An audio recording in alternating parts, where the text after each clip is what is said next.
자, 우리는 무엇을 먹는가? 그래서 쌀에 관한 얘기를 좀 하다 말았죠. 그죠?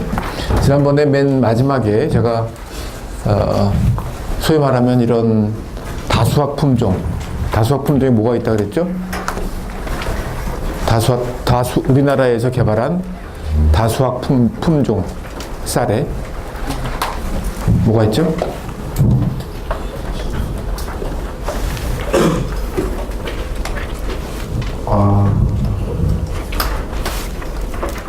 통일벼와 유신벼? 예, 그렇습니다. 예. 통일벼와 유신벼, 그죠? 통일, 유신. 그래서, 그런데 그게, 상당한 증산 효과가 있었죠. 그죠? 그래서 생산량이 급증하고, 소위 말하면 단위 면적당 생산량이 증가했습니다. 그런데, 결국 이제 뭐 몇 가지 부작용도 있었는데, 농약을 많이 쳐야 된다든지, 그죠? 화학 비료를 많이 쳐야 된다든지 이런 것들이 있었고, 또 하나는 결정적으로 그 밥 맛이, 그죠? 우리 한국 사람들이 밥 맛에 굉장히 민감한데, 밥 맛이 별로 좋지가 않은 거죠. 푸석푸석하고, 별로 이렇게 기름기가 흐르지 않는. 그래서 이제 소비자들이 외면하게 되니까, 사실 정부에서 이제 굉장히 중요한 농업 정책 중에 하나가 쌀 수매를 계속 해왔어요, 쌀을 사서, 어떻게 보면 생산자들 입장에서 본다면 판로를 확보하는 게 중요하잖아요. 그죠? 그래서 해마다 정부에서 일정한 가격으로 일정한 양의 쌀을 수매를 해왔는데, 그렇게 해서 다시 이제 시장에 내다 파는 거죠. 그걸 정부미라고 해요, 정부미. 근데 별로 맛이 안 좋은 거예요, 이게 이 쌀이. 통일과 유신벼가. 그래서 생산은 많이 해서 정부에서 사주는데, 소비자들이 잘 먹지 않으니까 정부 입장에서는 이게 자꾸 재고가 쌓이잖아요. 그죠? 그래서 시장에 방출해서 잘 안 팔리고. 그래서 그게 정부미라고 하는데, 이 정부미의 그럼 소비자는 누구였겠는가 하는 게 지난 시간에 제가 수업 말미에 여러분들한테 숙제라면 숙제로 드린 질문이었죠. 그죠? 혹시, 예. 아까, 당연히 모르죠. 그때 근데 한번 생각을 지금 하라고. 네. 자, 정부에서 쌀을 보유하고 있다. 그죠? 그 쌀을 시장에 내다 판다. 그러면 어떤 사람들이 사 먹을까요? 시장에 내놨을 때요? 예. 좀 싼 값으로 내다 판다. 밥맛은 없다. 급식? 예? 급식? 그렇죠. 급식. 그죠? 그래서 이제, 가장 1차적으로는 아마 소득이 낮은 사람들, 그죠? 밥맛이 좀 없긴 하지만, 그래도, 쌀밥인데, 그래서 소득이 낮은 사람들이 사 먹었겠죠. 그 다음에 이제 그런 단체 급식 같은데, 그죠? 그런 데서 이제 아무래도, 싼 가격으로 공급할 수 있으니까, 예. 구체적으로 굉장히 중요한, 예. 자주 걸리지는 않대. 예. 군대나 아니면은 요즘 정부에서 수매하는 쌀들은 북한에 지원도 많이 하는 걸로 알고 있어요. 예, 맞습니다. 예. 그래서 요즘은 북한에 대한 쌀 공급이 없어진 걸로, 중단된 걸로 알고 있어요. 이명박 정부 들어서. 근데 어쨌든 북한에도 많이 보냈었지만 이 당시에는 북한에 보내진 않았고, 군대 갔다 예? 예, 앞으로 갈 건가요? 졸업하고 갈 거예요. 네, 졸업하고. 예, 그래서 가기 전에 좋은 쌀 많이 먹고 가세요. 그죠? 참, 대한민국의 군인들이 좀 불쌍합니다, 사실. 그래서,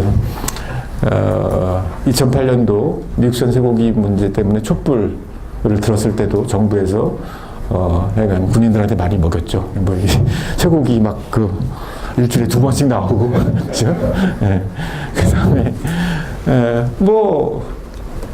좋지 않은 쌀이 재고가 많다 그러면 일단 하여간 정부에서 제일 먼저 할 수 있는 게 그 재고분을 이제 군인들, 감옥, 이런 데들, 그래서 소위 말하는 기관급식이죠. 기관급식들. 그래서 공공급식 이런 것들을 통해서 군인들에게 많이 먹이게 되고. 이렇게 돼서 어쨌든 근데 그게 굉장히 한계가 있는 거죠. 그 소비자라고 하는 것은 좀 전에 말씀드린 대로 충분히 구매력을 갖지 못한 그런 저소득층이라든지 아니면 정부에서 직접 통제할 수 있는 그런 공공부문, 그래서 군인들이 많이 먹고 이렇게 해서 어쨌든 시장에서는 외면당하게 되면서부터 결국은 정부에서 야심적으로 이렇게 추진했던 녹색혁명, 특히 이런 다수학 품종표들이 결국은 전부 다 70년대 후반 이후에 사라지게 되죠.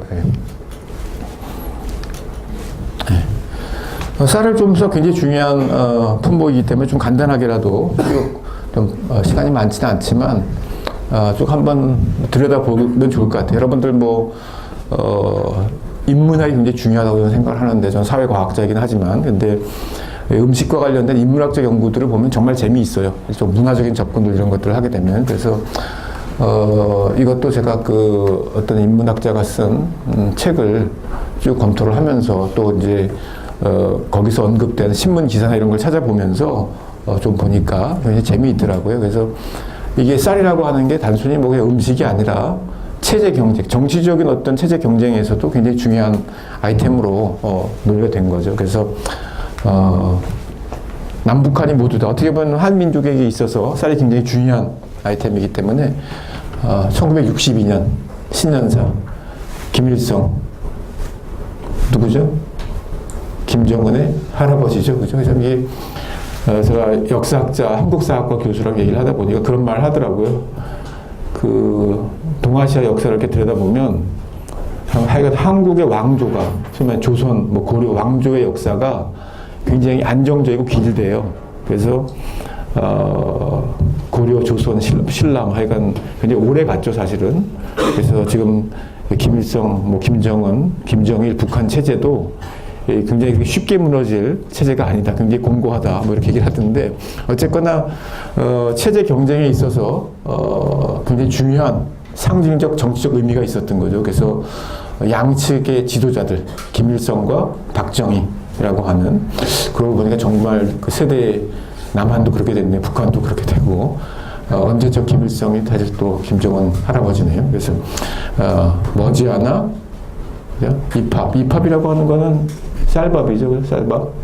입합에 고깃국을 먹고 비싼 옷을 입으며 뭐 이렇게 해서 이제 소위 말하면 인민들을 동원하는 인민들의 어떤 자신에 대한 복종, 뭐 추종 이런 것들을 굉장히 강화하는 슬로건을 얘기하죠. 그다음에 비료는 쌀이고 쌀은 공산주의다. 그래서 사실은 일제시대에 여러분들 일제시대 때 북한 지역에 지금으로 따지면 북한 지역에 비료 공장들이 많이 생기죠. 소위 말하면 화학 비료. 그래서 일제시대 때 소위 말하면 일종의 화학적 농업들이 도입되기 시작해요.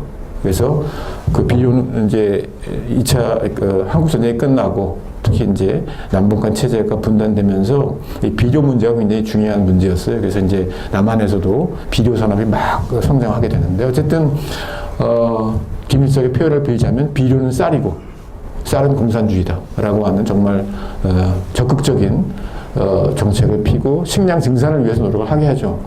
박정희도 마찬가지로 어쨌든 쌀 문제, 먹거리 문제를 해결하기 위해서 여러 가지 뭐 기획들을 아까 얘기한 대로 식량 증산, 쌀 증산을 하기 위해 노력하고 혼 분식이 중요하다고 얘기하고 그래서 여러분들이 잘 먹고 잘 쓸 수 있다 뭐 이렇게 얘기를 하고 김일성 같은 경우는 계속해서 어쨌든 독자 노선을 걸었죠. 그래서 남한이 미국 잉여 농산물 뭐죠? 주로 그죠? 밀가루, 밀로 식량 문제를 해결한 것과 달리 북한은 우리는 쌀 자급자족하고 있다. 그래서 굉장히 정치적이고 상징적인 제안이에요. 그래서 뭐 이제 필요하다면 늘 조건을 달죠. 남한의 불쌍한 인민들을 위해서 우리가 쌀을 제공하겠다. 뭐 이렇게 얘기를 했죠.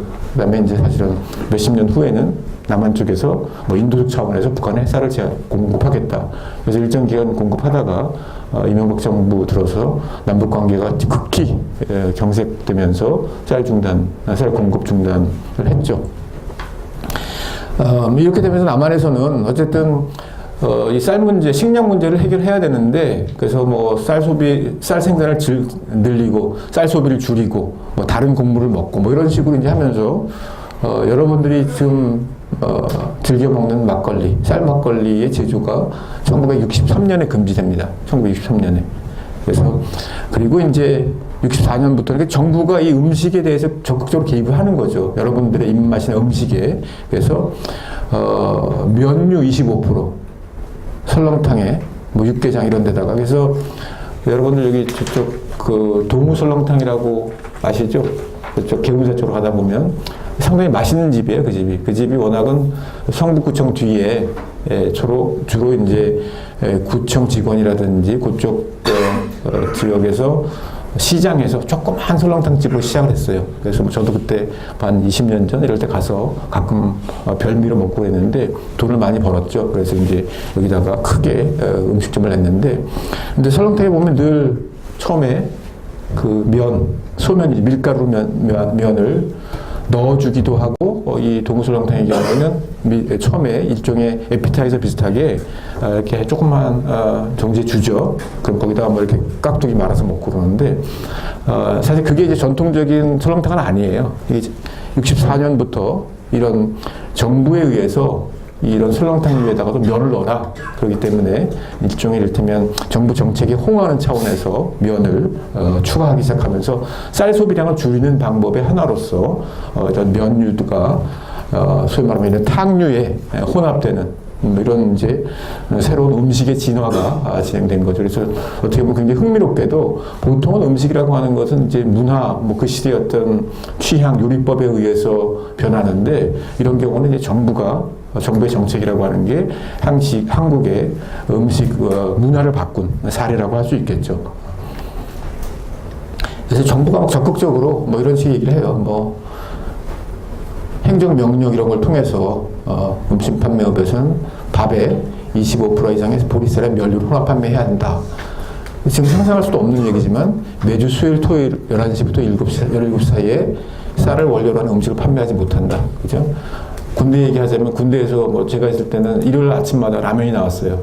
근데 정말 맛없는 라면이 나왔죠. 그죠? 그 라면도 밤에 보초 쓰다가 반합에다 끓여 먹는 라면은 정말 맛있는데, 일요일 아침에 그냥 이렇게 삶아서, 그죠? 그래서 대량으로 공급해야 되기 때문에 취사병들이 그냥 쭉 삶아가지고 대충 해서 이렇게 면 따로 해서 국물 이렇게 부어주는 아침 라면이 정말 제가 볼 때는 대한민국 제일 맛없는 라면이 일요일 아침에 먹는 라면인데, 뭐 그런 거죠. 그래서 이렇게 쌀 소비를 좀 줄이고 뭐 이렇게 하기 위해서 이제 이런 정책들이 행정명령이라고 하는 국가에 의해서 이제 시행이 된 거죠. 보면 관공서나 국영기업체, 군내 식당에서는 일체 쌀을 원료로 하는 음식 판매를 금지한다. 이런 것들이 이제 그 시대에 있었고, 이제 정부와 밀접한 관계에 있는 뭐 일종의 관변단체, 민간단체에서도 혼식 실천 걸기 대회. 그 시대 때는 걸기 대회가 굉장히 많았어요. 그래서 지금 여의도 공원이지만 여의도 광장에 모여서 걸기 대회를 해요. 그래서 방공 걸기 대회, 김일성 때려잡자. 그 다음에 심지어는 혼식 실천. 그냥 혼식을 실천하면 되는데, 그런데 걸기 대회를 꼭 해서 너와 나의 혼식으로 국력 증강 찾아온다. 그래서 음식을 통해서 그 시대가 어떤 사회였는지를 볼 수 있겠죠. 또 주부 걸기 대회. 전국 주부들도 모여서 걸기 대회를 하고, 15% 잡고 3명 이상 분식, 도시락 검사. 이건 아마 종종 들어봤겠지만, 도시락에다가 여러분들 그 남이섬에 가면 남이섬에 이렇게 일종의 자체적인 어떤 이렇게 고유한 뭐 문화나 혹은 경제 시스템이 그 안에 있죠. 그래서 남이섬 가보셨죠? 남이섬 가본 사람? 가봤죠? 그래서 더 많이 가봤을 텐데 손 드는 거 싫어해가지고 왜 구창게 손 들게 하나? 예. 가보면 거기 이제 도시락이 있어요.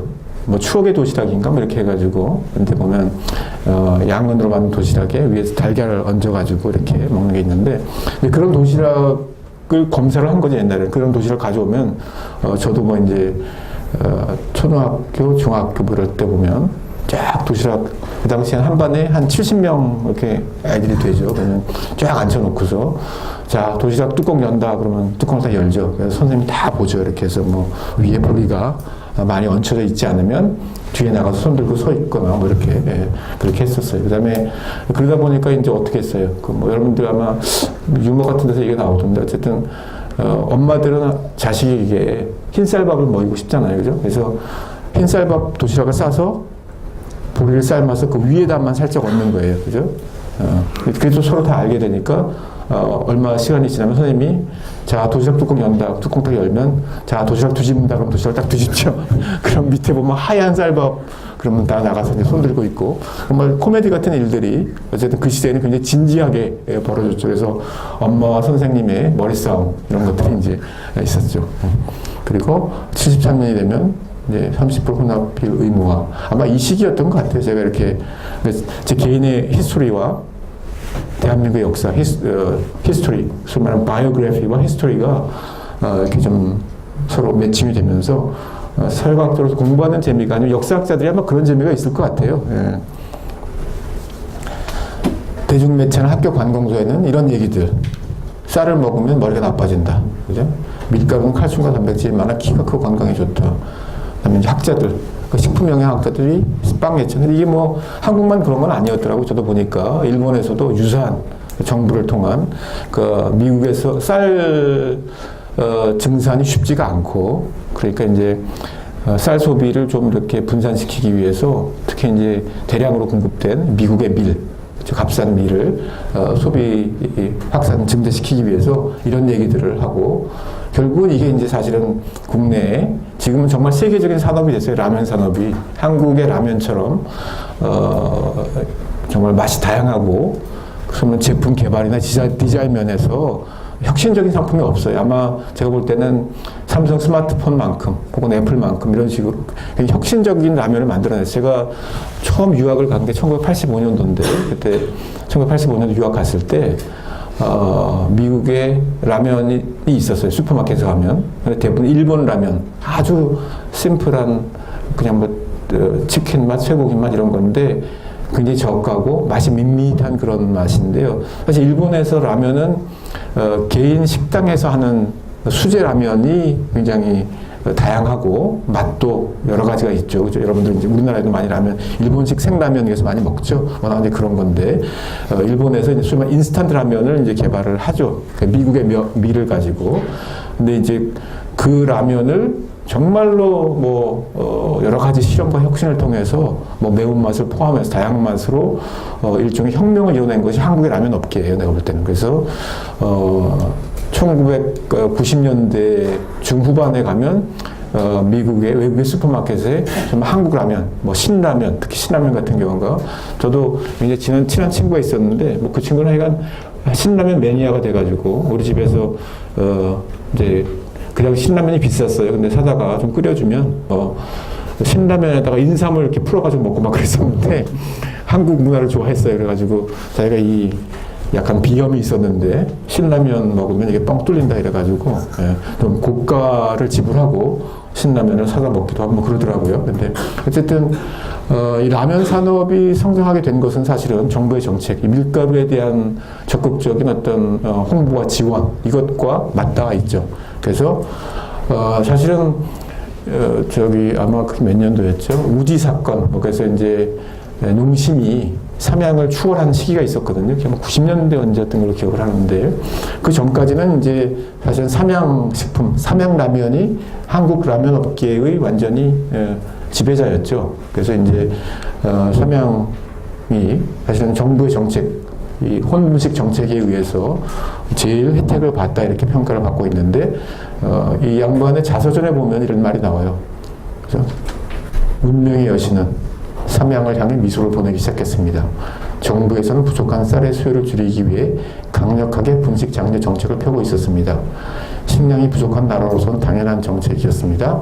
이 정책을 위해서 삼양라면은 벌써 2년 전부터 라면 생산을 통해 그 정지 작업을 해온 셈이니 앞을 내다보는 눈이 있었다고 봐야 옳지요. 결국 그것도 자기 자랑이에요. 결국은. 어쨌거나 삼양이 대기업으로 성장하게 되고 이후에 이를테면 빵, 뭐 과자 이런 면 산업들이 급속하게 성장하게 되죠. 그러니까 쌀과의 어떤 관계 속에서 이런 것들을 우리가 생각해 봐야겠죠. 막간을 이용해서 잠깐 한번 둘러볼까요? 그 당시에 이제 열심히 부르고 또 듣던 혼분식의 노래로 잠깐 말을 시켜보죠.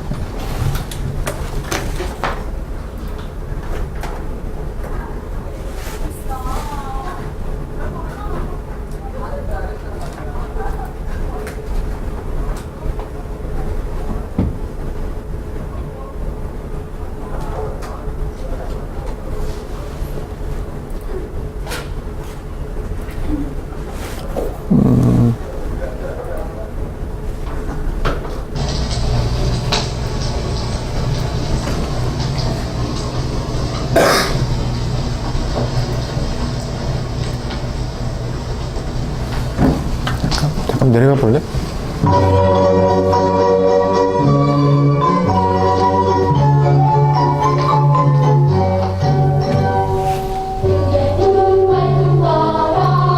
그 화면 띄울 수 있지, 아까 PPT 화면. 가사를 좀 보려고, 가사. 네. 여기 있다. 예.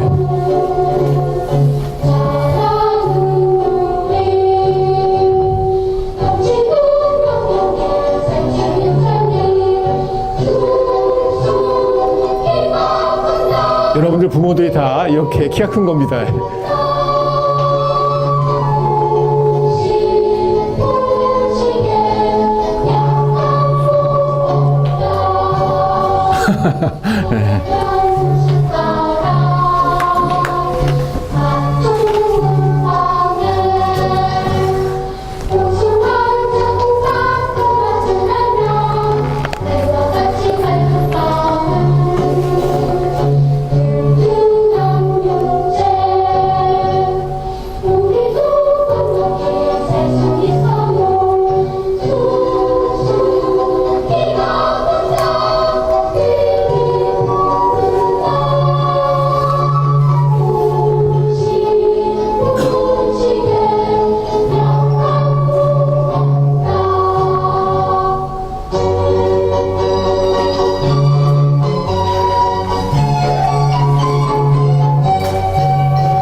갑자기 막 힘이 나지 않아요? 여러분들, 그죠?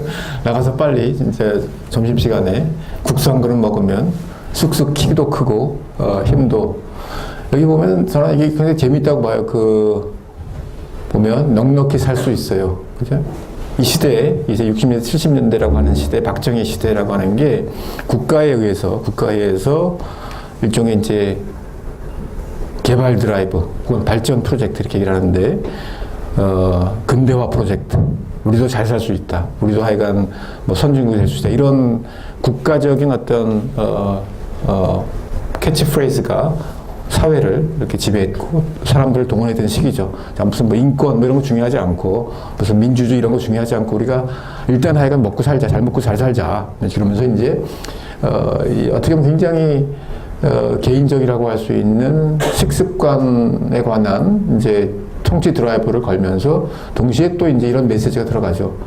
넉넉히 잘 살 수 있고 즐겁게 살고 이런 식으로 조금 단순히 음식이 아니고 어떤 사회의 뭐 변혁이라고 할까요? 개혁의 나름대로 정부의 드라이브를 강조하는 그런 메시지들이 사실 깔려 있죠. 그래서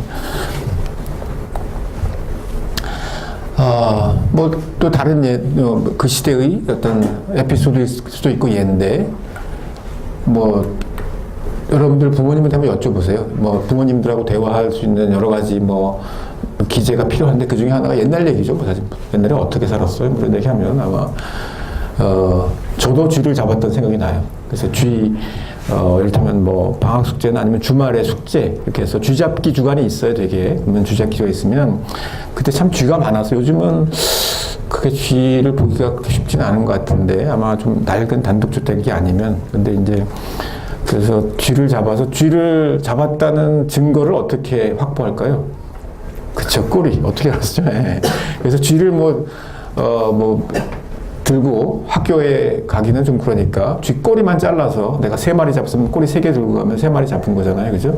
그래서 이제 그렇게 해서 약간 많이 잡은 친구는 뭐 표창도 받고 뭐 그랬던 기억이 있는데 근데 그런 것들이 알고 봤더니 이게 상당히 정부에서 난 우리 학교만 하는 줄 알았어요. 그랬더니 결국은 상당히 전국적인 이런 행사였다는 것을 뒤늦게 이제 사회학을 공부하면서 이제 알게 됐죠. 그래서 쌀이 실제 뭐 쌀의 어떤 한 10% 정도를 쥐가 먹어 치운다 뭐 이런 식의 이제 통계를 내고 거기에 따라서 이제 쥐약 배포 한 집에 한 마리만 잡아도 수만 명이 먹고 산다. 쥐는 살찌고 사람은 굶는다. 뭐 이런 얘기들. 아, 여기 있구나. 참, 쥐꼬리. 예, 쥐꼬리 제출을 하고, 포스터. 그래서, 예, 그때 포스터, 잘 그려서 상 받은. 그래서 지금 이 학생은 어떻게 살고 있을까 문득 궁금할 때가 있어요. 그래서 혹시 내 나이 또래 아니면 나보다 조금 몇 살 많을까 이렇게 생각하면서 지금은 어디서 무엇을 하고 있을지 궁금하다는 생각이 들 때도 있습니다. 그 당시에 포스터들이죠. 그래서 일시의 쥐를 그래서 사실 잘못해가지고 뭐 개나 고양이가 죽은 경우도 많이 있고 그렇죠. 그다음에 사람이 또 먹고 그렇게 해서 그래서 쥐라고 하는 이 동물과 이 지금으로 따지면 농식품부죠. 농식품부 축산부로 좀 바뀌었나요? 그래서 농산부가 이렇게 관련을 맺었죠. 그러다가 이제 우리가 아까 말씀드린 대로 다수학 품종, 통일벼, 유신벼 이런 걸 통해서 식량 증산을 하게 되고 1976년에 어쨌든 통계적으로 볼 때 통계상으로 쌀 자급 남한에서 쌀을 자급하게 됩니다. 그래서 이때 이제 무미일 뭐 이를테면 쌀 먹으면 안 된다 토요일날 뭐 이런 것들을 이제 없애게 되고 3,621만 석 이게 굉장히 과학적인 저도 사실은 뭐 이제 이거 강의를 준비하고 그 전부터 그러면서 좀 알게 된 사실인데 상당히 그 과학적이더라고요. 우리나라의 단위가 한 석이라고 하는 게 약 144kg 144kg 그러면 지난번 우리가 쌀 소비 통계를 봤을 때 1980년대 초중반 그때 우리가 140kg 정도를 먹었어요. 그래서 1인당 성인이 먹는 쌀 양이 144kg이라 그래요. 이게 약 이제 한 석이라 그래요. 그러니까 석은 전통적인 단위죠. 근데 4인 가족을 할 때 4석이 필요하고 그렇기 때문에 이게 논 한마직이고 논 한마직이면 경기도에서는 150평. 그래서 저도 뭐 도시에서 뭐 태어나고 도시에서 자랐기 때문에 사실 잘 몰랐어요. 그래서 농촌에 가면 늘 이제 무슨 조사하러 가면 무슨 제가 평으로 물으면 평이라고 얘기를 안 하고 다 마직이면 몇 마직 이렇게 얘기를 하는데 그게 도대체 어떻게 어떤 단위인가 왜냐면 이게 또 지역마다 다르다는 느낌을 받았기 때문에 근데 이제 보니까 공부를 하다 보니까 4석이라고 하는 그러니까 4인 가족이 먹고 살 수 있는 게 한 마지이기 때문에 경기도와 뭐 충청도와 강원도 그 땅의 비옥도라든지 이런 거에 따라서 다 다른 거죠. 그래서 이제 경기도 같으면 150평, 강원도 같으면 300평이 돼야 이를테면 이게 4인 가족이 먹을 수 있는 쌀이 생산되고 그래서 일종의 지역적인 어떤 지역 형편에 맞는 어떤 단위가 마직이라고 하는 것이고 뭐 그것이 이제 이 석이라고 하는 실제 쌀 단위하고 이렇게 매칭이 되더라고요. 그래서 어쨌든 이때 이제 우리가 보통 3천만 명이거든요. 3천만 명이 먹을 수 있는 3천만 석 이상을 생산한 거죠. 우리나라 인구 보통 3천만 명, 3천만 명 좀 넘었죠. 그 당시에. 이렇게 해서 우리가 이제는 우리나라 모든 국민이 우리가 생산한 쌀을 먹고 살 수 있다. 더 이상 무미일 필요 없다. 이렇게 해서 자급을 선언하고 그렇게 되면 어떻게 되지? 정치적으로 이제 옛날에 김일성이가 1963년인가에 남한에다가 뭐 쌀을 공급할 수 있다 뭐 그랬었는데 박정희가 또 가만히 있을 수 없죠. 그래서 10여 년의 어떤 각국의 노력 끝에 북한에는 굉장히 식량이 심각하다. 그래서 조건을 달지만 물론 북측에서 받겠다는 의사를 피력하면 상당량의 쌀을 지원할 용의가 있다. 뭐 이제 이렇게 얘기를 하는 거죠. 그래서 이제 남한에서는 굉장히 뿌듯함을 느끼고 뭐 이제 북한에서는 이제 우리의 존엄을 막 훼손했다. 기분 나쁘다. 이제 이렇게 하겠죠. 쌀 4천만 석을 돌파하고 그러면서 1977년 12월 달에 그동안 금지됐던 60대 초반에 금지됐던 쌀 막걸리 제조를 허가하게 되죠. 그래서 그전에는 밀, 카바이트 뭐 이렇게 해가지고 정말 희한한 막걸리들, 즉 화학적 막걸리들을 생산했었는데 그래서 막걸리 먹고 나면 정말 머리가 깨질 듯이 아픈 이제 지금은 상당히 좋은 막걸리들 물론 이제 여러분들 잘 검토하다 보면 무슨 뭐 상주 이런 데 지역에서 나는 막걸리들도 사실은 미국산 쌀을 사용하는 경우가 많아요. 근데 어쨌든 쌀 막걸리죠, 대부분 다. 그래서 이 쌀막걸리 제조를 허가한 날 당시에 중앙일보 기사예요. 그죠? 한번 읽어봐 줄래?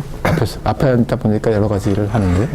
쌀막걸리가 선보인 8일 서울의 주정가는 마치 축제의 거리 같았다. 초저녁부터 많은 사람의 즐거운 비명 속에 일부 대포집에서는 안주값을 평소에 4~5배씩 올려받아 주당들이 기분을 자치기도 했다. 쌀막걸리가 서울서 시판된 첫날인 8일 초저녁부터 술집에는 옛말을 시음하려는 애주가들로 붐볐다. 오랜만에 나온 탓인지 종로구 천진동, 무교동과 중구 북내동 등 대포집엔 하루 7시부터 발을 들여놓을 수 없이 술꾼들이 북적였고 싱겁다, 예전 맛이 아니다는 푸념 속에서도 하루 8~8시쯤에는 받아놓은 술이 동이 나기도 했다. 빈대떡집들이 몰려있는 청진동에는 유리창마다 나왔다 쌀 막걸리, 14년 만에 등장한 우리 옛맛, 조국 술꾼들의 술 시음장, 기쁘다 쌀 막걸리 나왔네 만백성 맞으라 등 구호를 써붙이고 손님을 끌었으며 여느 때보다 일찌감치 빈대떡, 순대 등 술국과 안주를 마련하기도 했다. 네, 갑자기 막걸리 생각이 나네요. 그죠? 그래서, 예, 하여간 굉장히 중요한 문화적 사건이었던 것 같아요. 그 당시에 쌀막걸리를 다시 먹을 수 있게 됐다고 하는 것이. 예. 자, 또 하나 이제 굉장히 중요한 사실, 먹거리, 우리가 먹는 먹거리 중에 하나가 옥수수죠. 쌀은 우리가 너무나 명확하게 직접 소비하고, 지난번에, 우리가 한번 얘기를 한 것처럼 옥수수는 직접 소비하는 부분은 좀 적죠.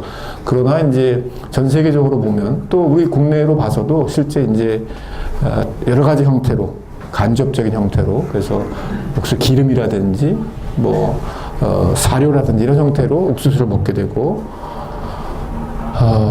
그래서 어떻게 보면 지금 현재로 봐서는 부가가치로 봐서는 가장 중요한 식물이 아마 옥수수라고 생각이 들어요. 먹는 먹거리가. 그래서 이런 거죠. 지난번에 얘기한 대로 여러분들 탄산음료, 뭐 식용유, 빵, 과자, 맥주 뭐 안 들어간 게 없죠. 그죠? 햄버거 세트로 먹으면, 그죠? 맥도날드에 가서 빅맥 세트로 먹으면 옥수수에 옥수수를 먹는다 이렇게 표현이 되죠. 그래서 탄산음료뿐만이 아니라 햄버거, 패티, 고기부터 시작해서 뭐 튀김, 뭐 프렌치 프라이 그런 것들이 다 옥수수이기 때문에 실제로 저도 그게 과학적으로 어떻게 정확히 가능한지는 모르지만 그 전에 MBC에서 한번 그 다큐 같은 걸 할 때 보니까 한국인들의 머리카락을 미국의 이제 그 연구소에 가져가서 분석을 해보니까 아이와 아버지 머리카락을 뽑아갔는데 아이의 머리카락이 한 60% 정도가 옥수수였고 아버지의 경우에도 한 40%인가 정도가 옥수수였다는 거예요. 그래서 그 아버지가 충격을 받았죠. 자기는 정말 옥수수를 거의 먹지 않는데 어떻게 이렇게. 근데 이제 사실은 그 비밀은 이런 거죠. 예, 옥수수. 이런 다양한 거의 모든 식품에 옥수수를 사용하고 있기 때문에 결국은 우리가 옥수수 인간 이렇게 표현될 수 있다. 그래서 소위 말하면 현대 산업화된 먹거리 체계에서 가장 중요한 작물이 옥수수라고 할 수 있고요. 근데 이제 그와 관련해서 뭐 중요한 얘기는 이제 옥수수라고 하는 것이 어떻게 보면 옥수수 자체를 연구해도 굉장히 옥수수에 관한 연구들이 많이 있어요. 제 클로펜버그라고 하는 사람이 쓴 처음에는 종자라고 하는 것에서도 보면 옥수수 얘기가 나오는데 소위 말하면 미국의 주요 주립대학들 혹은 랜드 그랜드 유니버시티라고 해서 토지 공여 대학 이런 대학들의 이제 그 실험실 과학자들의 연구를 통해서 특정한 형태의 옥수수 종이 만들어지죠.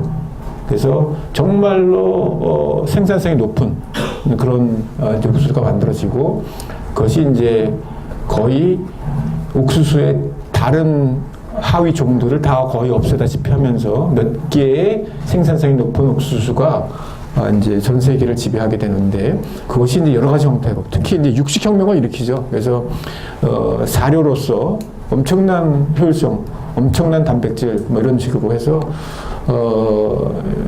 굉장히 효율적인 이제 사료가 되죠. 그래서 이제 육류 생산, 그다음에 육류 소비 육류의 대량 생산과 대량 소비를 가능하게 한 것이 일종의 옥수수 혁명이라고 할 수 있을 것 같아요. 그래서 근데 어쨌든 그것은 무슨 얘기냐면 옥수수가 직접 소비되기보다는 쇠고기, 이 고기로 많이 이제 전환이 되는데 일종의 이 열량의 효율성으로 본다면 쇠고기 1kg는 옥수수 7kg에 그래서 옥수수를 직접 먹으면 좋은데 그렇지 않고 고기를 먹는다는 거죠. 그래서 그 과정에서 추정치는 7에서 14 이렇게 뭐 추정하는 게 다르긴 하지만 어쨌든 굉장히 비효율적으로 우리가 고기를 먹죠. 그 다음에 이제 이거는 소비로 따지면 이렇다.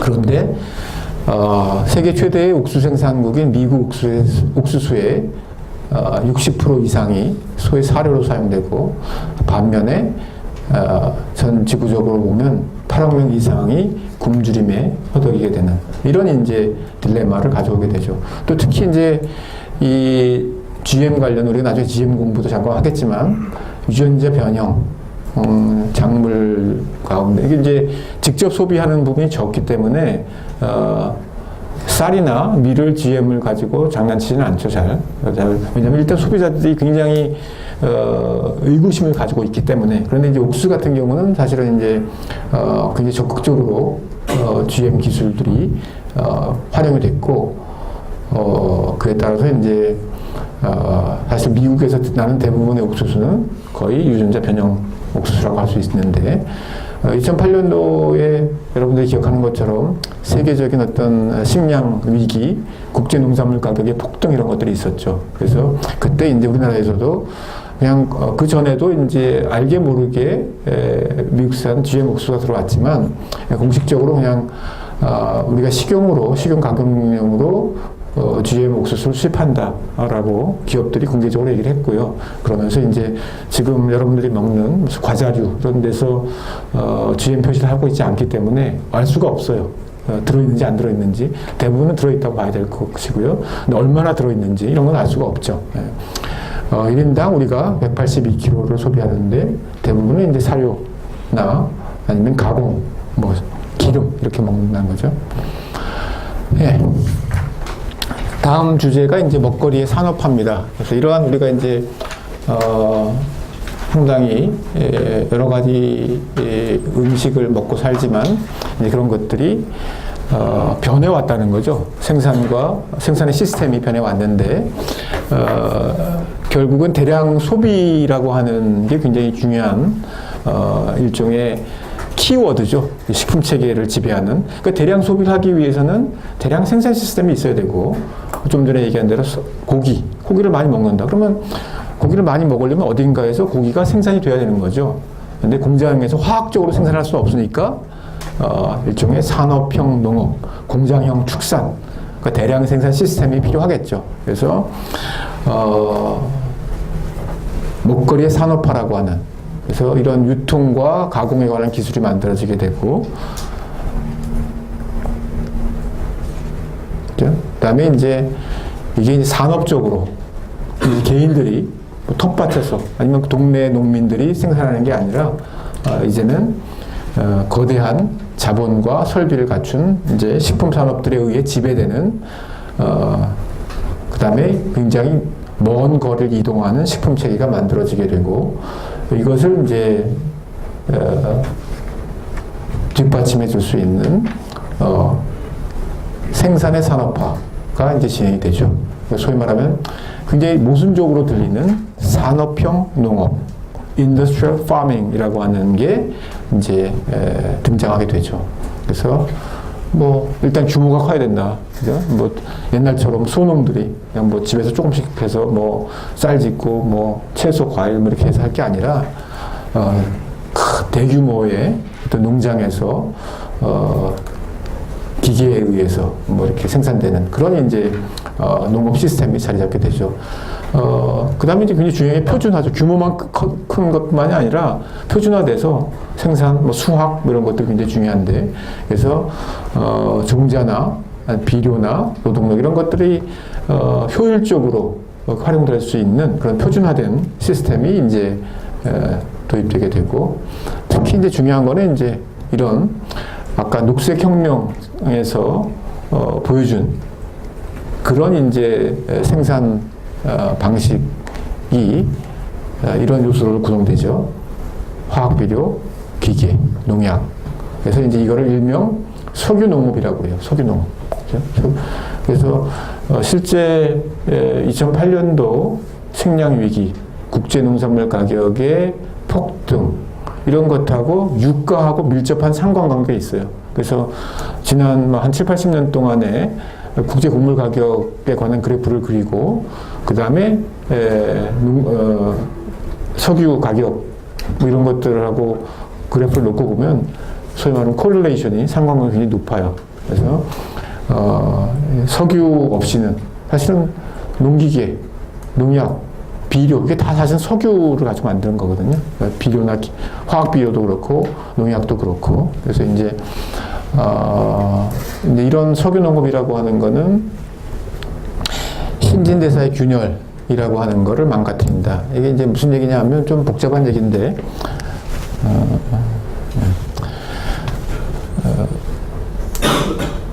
옛날에는 농사를 질 때 비료를 썼을까요? 안 썼을까요? 그 농사를 짓는다고 하는 거는 식물이, 그죠? 여기 전문가가 또 굉장히 많이 있죠. 전문가, 지난번에 책 보니까 어떻게 무슨 뭐 어려운 책 보던데, 그죠? 그 식물이,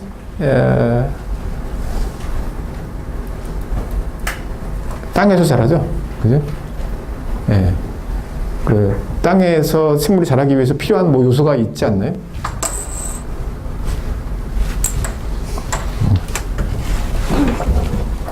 비료에 있는 뭐 질산염. 그 크게? 비료에 있는 뭐 질산염. 예. 예, 뭐 이런저런 게 있죠. 뭐 어떤 것들이 있나? 질산? 질소? 네. 예, 질소. 질소 이제 단백질. 그렇죠. 이런저런 그렇죠. 뭐 뭐 이런 것도 필요하고 여러 가지 요소들이 필요하겠죠. 그죠? 그래서 근데 계속해서 작물이 영양분을 땅에서 빨아들이면 그 땅은 언젠가는 황폐해지겠죠. 그죠? 다 뺏겨버리니까. 좀 지역이 쇠하겠죠. 보통. 그죠? 그래서 특히 아마 대표적인 게 아마 제가 알기로 인삼인 것 같아요. 인삼 같은 경우가 사실은 뭐 한두 해만 농사를 지면 그 땅이 굉장히 쇠해서 인삼을 짓기에 적합하지 않다 이렇게 얘기를 들었어요. 그래서 제가 알기로는 인삼금 유명한 지역이 어디죠? 어디? 개성. 개성이 옛날에 유명했었죠. 그죠? 근데 개성은 북한에 있죠. 그죠? 네. 남한에서. 잘 모르겠어요. 네. 혹시? 어디요? 당진 아니에요? 당진. 당진이요? 당진도 요새 유명한가 보요. 네. 당진 출신이? 네? 아니요. 네, 당진. 나는 당진을 못 들어봤는데. 근데, 아마 당진일지도 몰라요. 제 포인트는 계속 변화하거든요, 사실. 근데 이제, 우리나라에서, 남한에서 그래도 유명한 데는 금산인삼. 금산이 굉장히 유명해요. 그 다음에 풍기인삼. 제가 이제 풍기 한번 여행을 갔더니, 풍기 지역에 볼 것들이 많아요. 그 인근에. 뭐, 영주라든지 뭐 이런 데 보는데,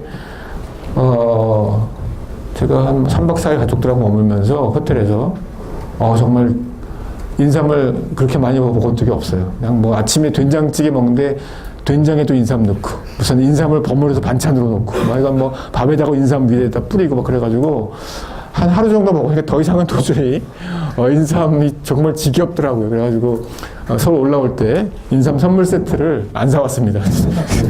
한 3박 4일 먹다 보니까. 근데 제가 이제 얘기를 들었더니 풍기에서 인삼이 안 난다는 거예요. 그러니까 이제 왜냐면 풍기 지역이 유명했는데 몇 년 계속 짓다 보니까 다 지력이 쇠해가지고 잘 안 되고 그러기 때문에 결국 이제 그 인근에 다른 지역으로 자꾸 확산이 된다는 거죠. 그래서 금산도 마찬가지예요. 금산도 하도 오랫동안 아마 가장 대표적인 남한에서 이제 전매청 이런 데서 인삼공사에서 금산 인삼을 굉장히 강조를 많이 했었죠. 근데 금산은 다 지력이 쇠했기 때문에 그 인근에서 뭐 진안 뭐 이런 데서 이제 인삼이 많이 생산이 되죠. 근데 진안도 제가 알기로는 저희가 한번 연구를 했었는데 다른 연구를 진안의 귀농자 연구를 했는데 가서 보니까 진안 쪽에서도 이제 인삼이 잘 안 되기 때문에 또 다른 지역에서 진안을 가져와서 홍삼을 이제 이걸 뭐라 그러나요? 그러니까 이렇게 인삼을 푹 효소 분해를 해서 뭐 덮는다거나 이렇게 홍삼을 만드는데 그렇게 해서 이제 금산으로 출하를 해서 금산 인삼으로 그래서 다른 지역에서 온 게 진안으로 왔다가 진안에서 홍삼 가공이 돼서 금산 인삼으로 출하되는 이런 것들이 이제 굉장히 일반적이라고 해요. 근데 어쨌든 그래서 이제 쇠한 지력을 보호하기 위해서는 사실 비료를 쓰죠. 옛날에도 비료를 썼죠. 근데 이제 화학 비료가 아니었죠. 화학 비료가 아니고 보통 퇴비, 거름, 그죠? 거름이라고 하는 게 이제 굉장히 전통적인, 소위 말하면 순환형 농업에서 굉장히 중요한 거는 제일 중요한 게 똥이에요, 똥. 그래서 저도 뭐 들은 얘기지만 뭐 저희 할아버지 혹은 증조 할아버지 얘기를 하시면서 시골에서 농사 지을 때 절대로 밖에 나가서 놀다가도 절대로 변이 급하면 집에 왔는 화장실에서 화장실이 수리식이 아니죠, 그죠? 그 옛날식 도시에서는 보기 어렵지만 지금도 시골에 가면 종종 있습니다. 그래서 그 변을 받아서 똥통을 만들어요. 이렇게 옛날에 시골에 가보면 지금도 좀 있습니다만은 뭐 지름 한 뭐 3, 4m 되는 이런 구덩이를 파서 거기다가 볏짚 뭐 그다음에 쇠똥, 사람똥 이런 것들 다 모아가지고 발효를 시키는 거죠. 그래서 그걸 가지고 이제 비료로 썼죠. 그리고 저희가 이제 학생들하고 이제 학교에서 학교 텃밭을 한 4년 전에, 3년 전에 했었는데 지금도 이제 학교 텃밭이 계속 돌아가고 있어요. 뭐 고대에서 출발해서 다른 서울대, 이대, 연대에서도 뭐 레알 텃밭 학교 뭐 이렇게 해가지고 텃밭이 돌아갔는데 그때 저희가 한 작업 중에 하나가 이제 땅 만들기. 사실 전혀 모르는데 이제 귀농운동본부에서 선생님이 오셔가지고 이제 학생들한테 전부 다 집에 가서 페트병에다가 오줌 한 병씩 받아와라 이렇게 해가지고 이제 오줌 똥을 안 썼어요. 오줌. 그 다음에 이제 그때 대동제 끝나고 난 그 동아줄이나 그러나요? 동아줄 잘라서 넣고 뭐 낙엽 이렇게 해서 이제 퇴비를 만드는 거죠. 그래서 그거를 한 3, 4개월 발효를 시켰다가 지금 농구장 바로 앞에 겁니다. 거기다가 뒀다가 이제 봄에 발효된 퇴비를 쓰는 그래서 땅을 만들어주는 그런 작업을 하는 거죠. 그래서 보통 이제 그래서 경종과 축산이 유기적으로 결합돼야 된다고 얘기. 무슨 얘기냐면 벼농사와 가축 사육이 서로 결합이 돼서 소똥, 돼지똥이 퇴비화돼서 논밭으로 가고 이제 논에서 나는 특히 볏짚을 소를 먹이는 이게 이제 가장 단순한 순환형 농업이에요. 그래서 충청남도 지역에 가보면 푸른들 농장 뭐 이런 데 일종의 이제 유기농을 하시는 분들이 계신데 그분들이 이제 굉장히 중요한 목표가 일부 실현된 목표 중에 하나가 그냥 유기농 뭐 쌀, 유기농 콩 이런 것만 해서는 안 되고 이거와 결합된 형태의 가축 사육을 해야 된다는 거예요. 그래서 콩잎이나 볏짚 이런 걸 소를 먹이고 그다음에 소에서 나온 분뇨를 다시 논밭에 뿌리는 이게 이제 일종의 순환형 농업이에요. 그리고 이게 우리나라뿐만이 아니고 모든 농업이 이런 순환형 농업이었다는 거죠. 그런데 이 이제 소위 말하면 이게 이제 일종의 메타볼리즘, 일종의 사람으로 따지면 혈액순환하는 거죠. 근데 신진대사. 근데 이게 이제 산업형 농업이 생기면서 깨지기 시작했다는 거죠. 전문화되고 이렇게 되면서 하이힐의 기원. 그게 뭐 100% 맞는 얘기인지 하이힐의 기원을 치면 아마 기원이 도시의 분뇨, 똥오줌 때문에 그런 거예요. 그 프랑스나 파리나 대도시에서 인구가 막 급증해서 모이죠. 사람들이 모이면 먹죠.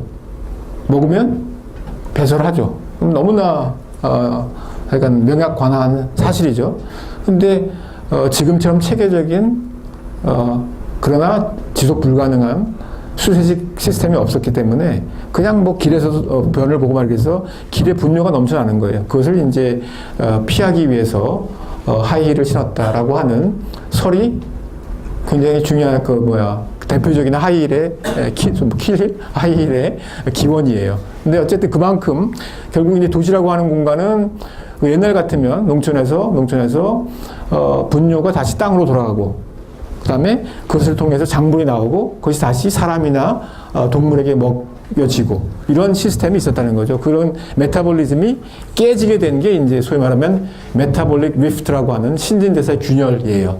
이 신진대사 균열이라고 하는 게 사실은 이 석유 농업의 굉장히 중요한 특징이고 소위 말하면 현대적인 먹거리 체계가 지속 가능하지 않은 그러한 이유 중에 하나입니다. 이런 신진대사의 균열이 일어났다고 하는 게 그다음에 이제 뭐 석유라고 하는 게 뭐 특히 이제 이 최근에 굉장히 중요한 문제가 되는 것이 이제 어떻게 하면 그러니까 지금 여러분들이 사철 모든 걸 먹고 살아요 지금 그죠?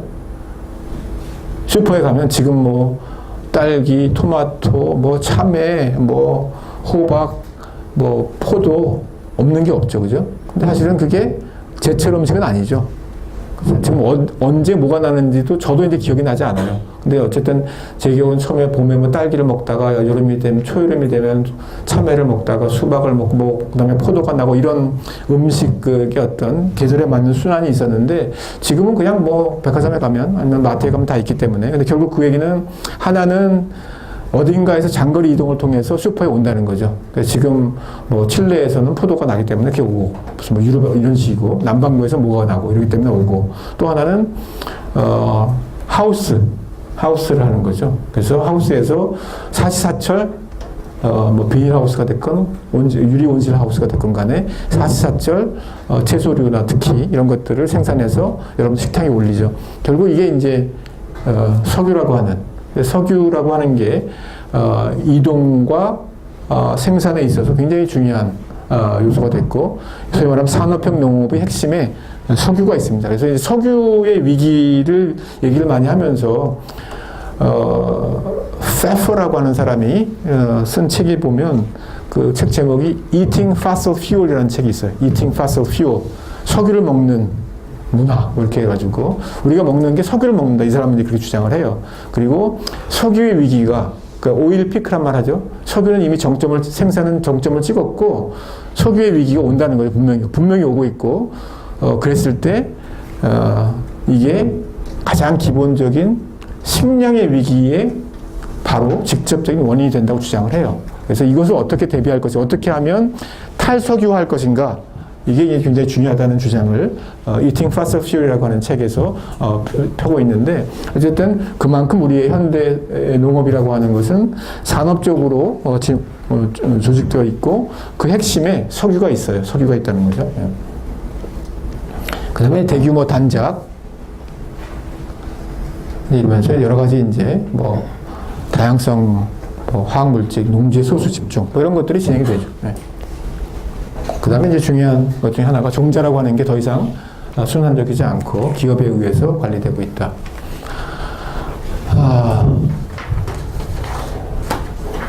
녹색 경영 얘기는 지난번에 했으니까 넘어가도록 하고요.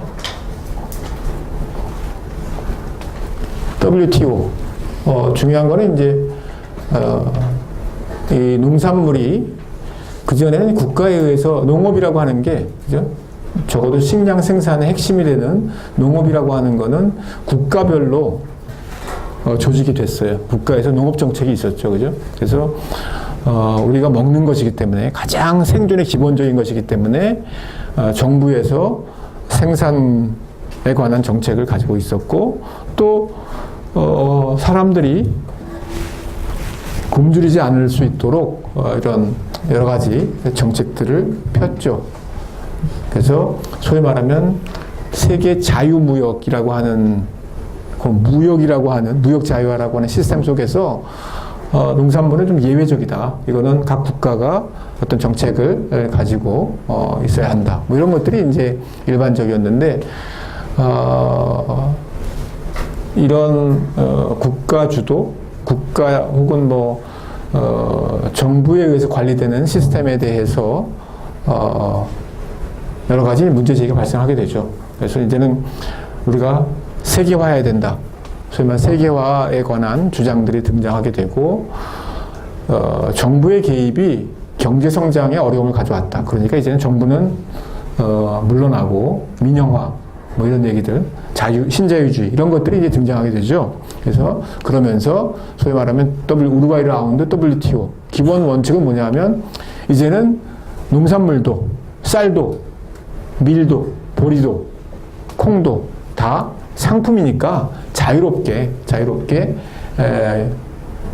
교육되도록 하자라고 하는 게 이제 이런 우루과이 라운드나 WTO 체제의 굉장한 중요한 특징이죠. 그러니까 시장화, 상품화 이런 것들이 이제 세계의 표준화된 시장에 의해서 그래서 한국에서 쌀 생산하는데 뭐 여러 가지로 뭐 토지 문제 때문에 아니면 뭐 종자 문제 때문에 비료 문제 때문에 비싸면 쌀 생산하지 말지 뭐할러 쌀 생산해가지고 예. 숙면 모드로 들어갔네. 예. 예. 공부 열심히 하더라고 아주. 예. 시험 준비 밤샜어요? 예. 그래서 몸 생각하면서 공부하시고 하여간 뭐.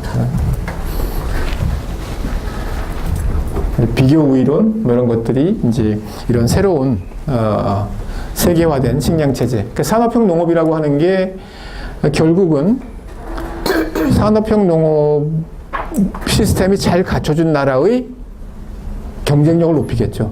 그렇죠?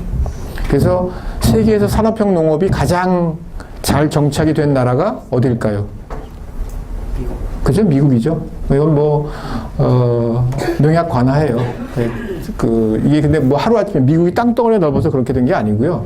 소위 말하면 이제 지난번에 얘기한 대로 이런 포드주의적 생산 소비 시스템, 그러니까 대량 생산과 대량 소비 시스템이 제도화되면서 그 과정에서 만들어진 여러 가지 제도와 과학기술과 이런 것들이 있었어요. 그래서 미국의 특히 주립대학들에서의 다양한 과학기술적 혁신이라고 할까? 이런 것들을 통해서 농업 종자에서부터 시작해서 육계, 그러니까 닭을 키우는 거죠. 고기용 닭, 그죠? 양계, 그 다음에 달걀 관련된 거, 이런 거, 축산, 이런 것들이 그 농업 전 분야에 관해서 걸쳐서 일종의 과학적 혁신이라고 할까, 이런 것들이 진행이 됐고, 엄청난 생산성을 갖춘 산업형 농업이 혹은 공장형 축산 이런 것들이 미국에서 자리 잡게 돼요. 그래서 그야말로 비행기로 비료를 뿌리고 이런 그런 농약을 치는 그런 시스템이 이제 미국에 의해서 만들어지게 되고요. 그래서 이런 것들이 이제 부분적으로 여러 국가에서 도입이 되거나 모방이 되거나 이렇게 됐는데 그 과정에서 이제 일종의 굉장히 역설적이게도 가장 선진적이고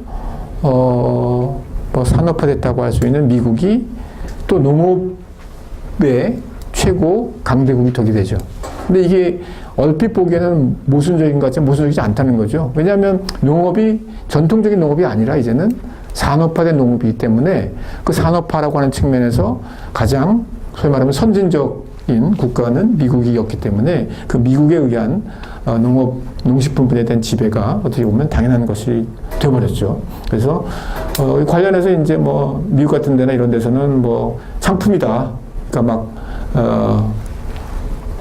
가격에 의해서 소위 말하는 모든 것들을 판매할 수 있도록 하자. 일본이나 한국 같은 경우는 이제 이런 것들을 반대하는 입장.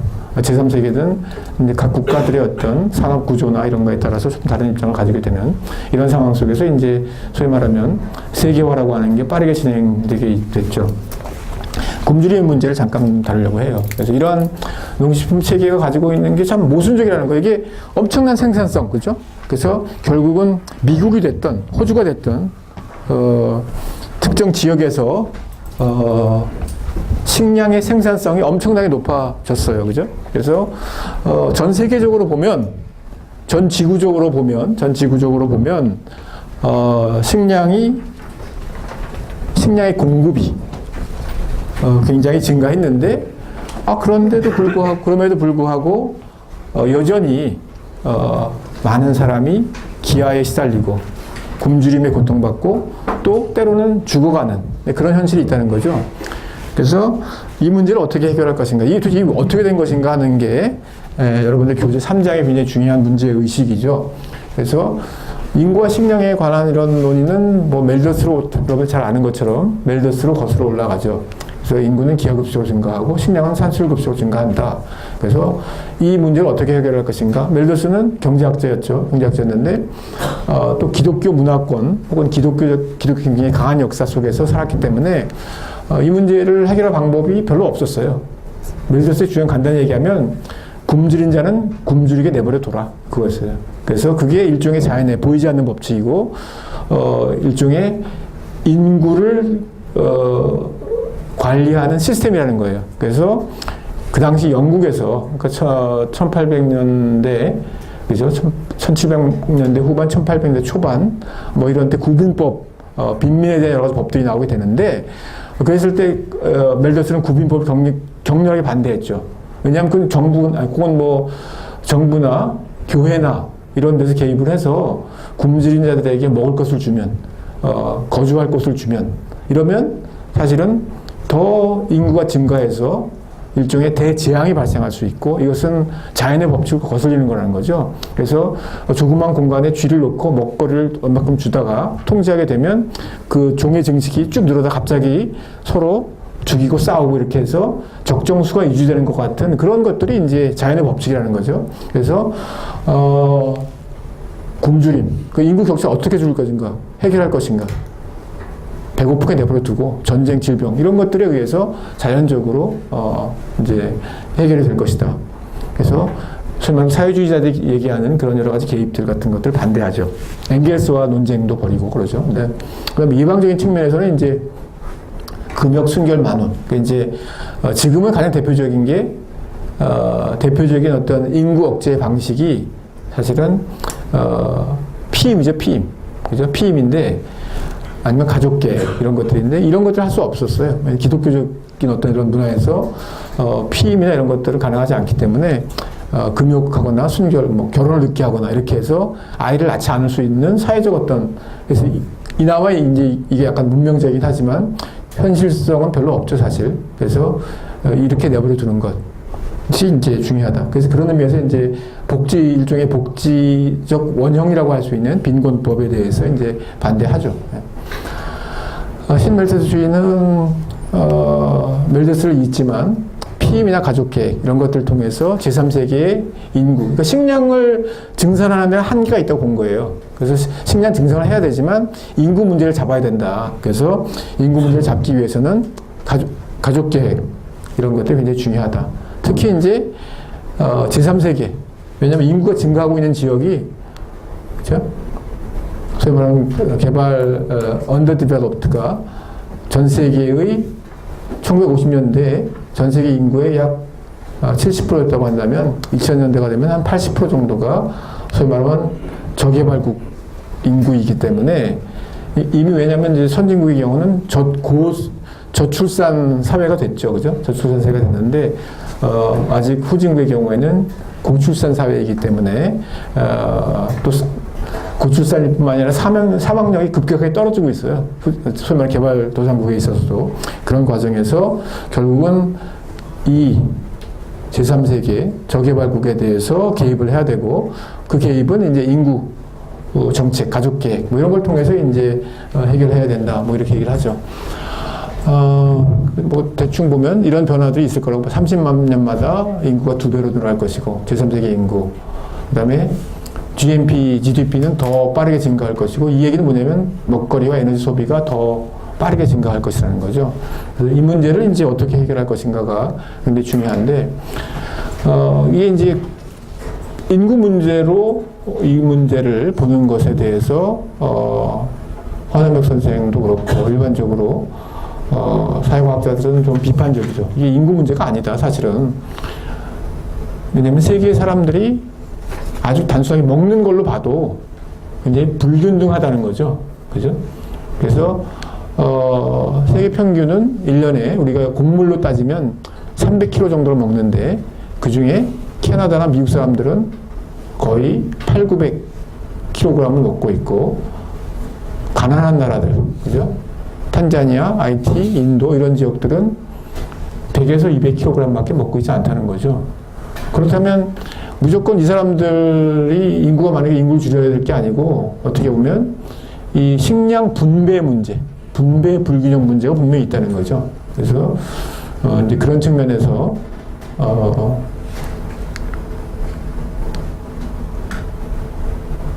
제3세계 선진국, 그죠?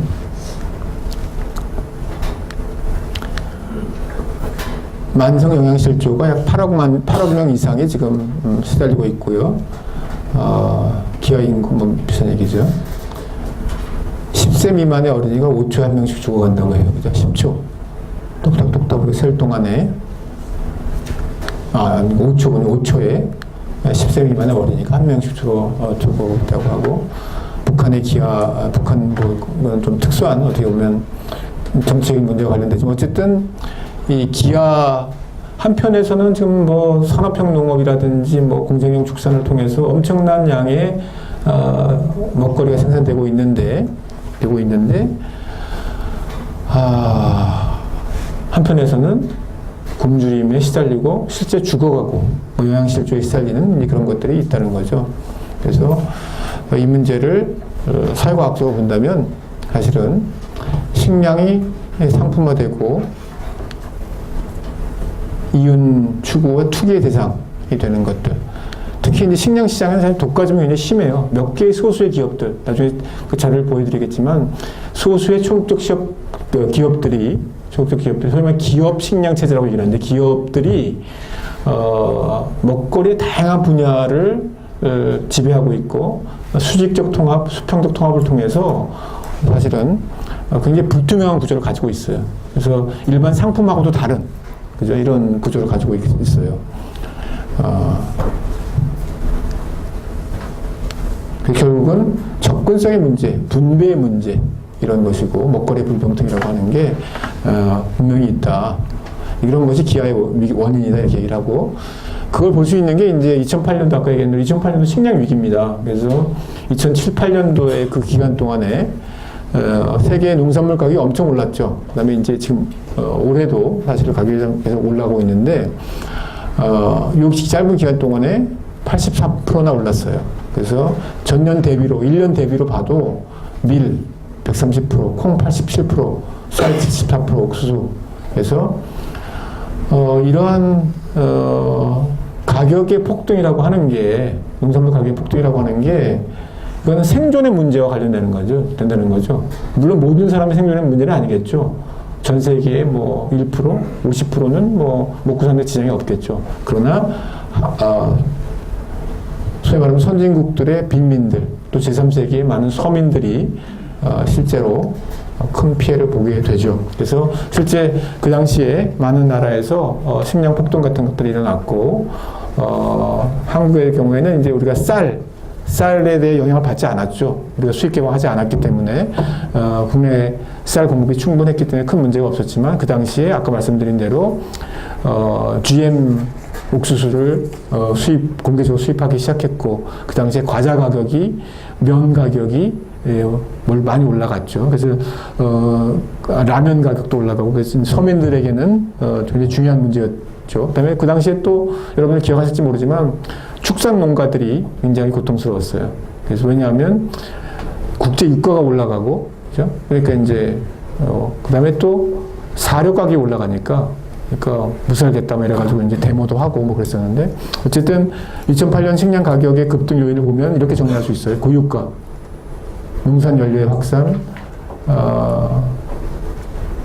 농산 연료라고 하는 거는요, 바이오에탄올 얘기라. 그래서 이제 주로 옥수수입니다. 옥수수. 지금 그 옥수수가 그 전에는 옥수수를 넣고 소와 사람이 싸웠어요. 소와 사람이 뭐냐면, 사람들이 옥수수를 직접 먹었죠. 특히 이제 뭐 멕시코라든지 중남미 지역에서 옥수수를 직접 소비를 했는데, 그 옥수수를 사료로 사용하게 되니까 국제 옥수수 가격이 올라가잖아요. 그래서 옥수수를 주식으로 하던 많은 제3세계의 서민들이 옥수수 가격 폭등에 따라서 사실은 식량의 불안정성을 경험하게 되죠. 그래서 옥수수를 놓고 사람과 소가 싸우는, 소는 쇠고기, 쇠고기는 중산층, 이렇게 되는 거죠. 그런데 옥수수를 지금 이제 뭐 미국 같은 경우 아마 11%인가요? 하여튼 몇 프로를 사용하는, 그래서 호주 같은 데도 보니까 이제 옥수수로 만든 에탄올 그 휘발유를 뭐 몇 프로 섞은 것들이 있고, 뭐 그것을 또 미국 같은 경우는 좀 이제 그 비율을 증가시키려고 하고 그러고 있는데, 어쨌든 그래서 옥수수를 놓고 사람과 소와 자동차가 싸운다, 이렇게 얘기를 해요, 이제는. 그래서 어쨌든 이 농산 연료가 그 옥수수를 연료로 사용하게 된다는 것이 제3세계의 식량 문제를 심화시키는, 그다음에 이제 곡물 사료, 육류 소비, 뭐 사료로 아까 얘기한 대로 에너지 효율성이 떨어지는 형태로 옥수수를 사람이 직접 먹지 못하고 옥수수를 고기를 먹여서 소를 먹여서 소고기를 소비하는 기상이변, 투기 뭐 이런 것들이 이제 식량 가격 급등의 원인이고, 그것이 소위 말하면 일부 그러나 굉장히 적지 않은 사람들에게 식량 위기로, 굶주림의 문제로 이어진다는 거죠. 여기까지 얘기하죠. 예. 워낙은 중간고사는 여기까지 하죠. 뭐 지금 뭐 비슷한 내용을 정리한 것인데, 그 오늘 강의한 데서부터 한 3쪽 정도 면으로 따지면 이 교재에 나와 있는 얘기이기도 하고 그런데요. 이 부분은 여러분들이 공부를 하셔가지고 시험 범위는 굶주림의 원인, 그래서 여기까지 준비를 하시면 됩니다. 수고했습니다. 시험도 잘 보시고요.